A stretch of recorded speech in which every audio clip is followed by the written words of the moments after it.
Good morning, welcome back to In the Garden. Paul James, Taft Price here, and Paul, wow, over the last week or so, all the rain that we've seen, it makes you wonder about the garden and some of the things that we want to plant. What can we put in those spots that traditionally have a lot of water that stands around or is always moist? Everybody seems to have one of those spots, at least one in their yard. So there's some really great choices, believe it or not.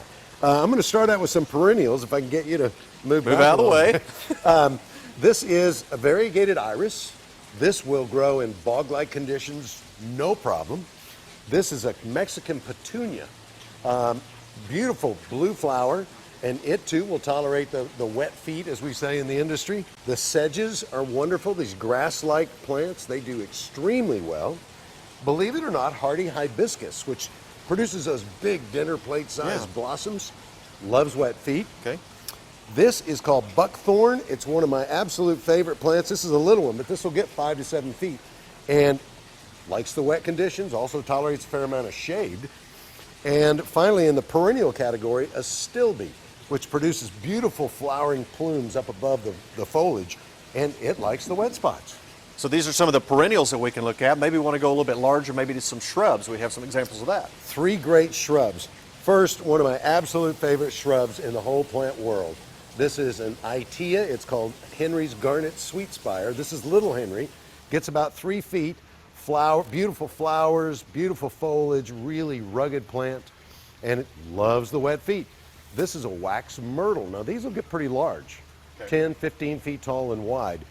Super rugged plant, thrives in those wet conditions. And then we featured this a few weeks back when we were talking about dogwoods, but this is this beautiful garden glow dogwood, and no problem in a wet area. So then we're rising on up from the perennials to the shrubs. We also have some trees that we can plant in those areas.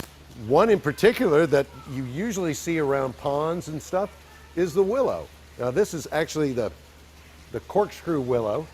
What's interesting is while it will thrive in wet conditions, it's also fairly drought tolerant. So if you've got a spot that stays wet for a while but then dries out, this is your best bet. Not super long-lived, but a very fast-growing tree and very distinctive. Now, there's 2 more trees. They were a little too big for me to haul over here.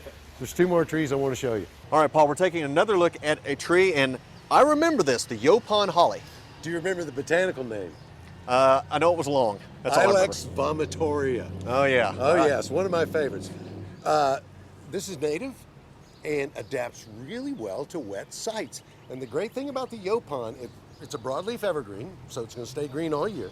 But you can get the small shrub or tree form, you can get a weeping variety, and you can also get some really dwarf shrub forms. So if you've got a really wet spot and you just want to feature nothing but Johan, that would work because it's available in so many different forms. I really like these a lot.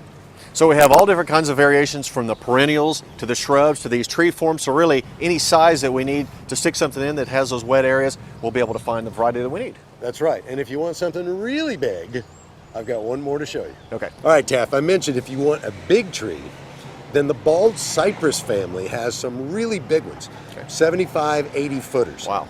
But what's really cool, this tops out at about 10 feet. And this is one of my favorite plants in this whole place because it is so unusual, stays small, so perfect for a small yard in a wet spot. It's like nothing else. Yeah, very distinctive indeed. So you're showing us all these great things that we can do, those trouble spots that maybe we have problems with.